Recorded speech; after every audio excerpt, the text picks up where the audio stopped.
Subscribe करो सन photo studio channel को और बेल आइकन को क्लिक करो लेटेस्ट वीडियो सबसे पहले देखने के लिए।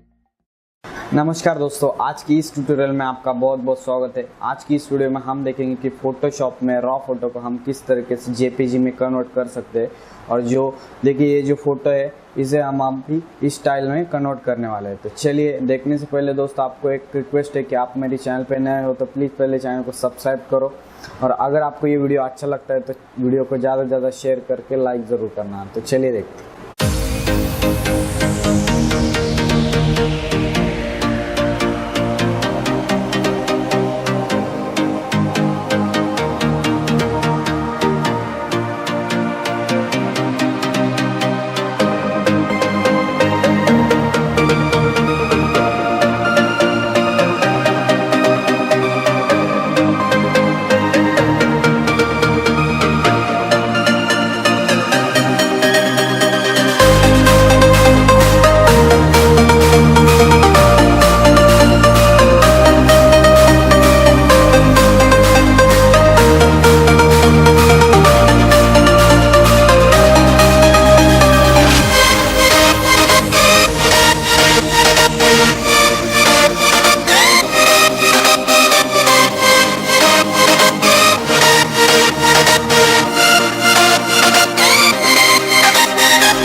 तो दोस्तों देखा आपने कि हमने किस तरीके से रॉ फोटो को जेपीजी में कन्वर्ट किया और किस तरीके से हमने परफेक्टली कलर करेक्शन इस वीडियो में आपको करके दिखाया। तो ऐसे ही नई नई वीडियोस देखने के लिए मेरे चैनल को सब्सक्राइब करो और ये वीडियो अच्छा लगा हो तो इस वीडियो को ज़रूर एक लाइक करो। और जो भी आपका सवाल हो तो मुझे कमेंट बॉक्स में आप पूछ सकते हो, उसका रिप्लाई मैं जल्दी ही देने की कोशिश करूँगा। अभी के लिए इतना है दोस्तों, मिलते हैं अगली वीडियो में।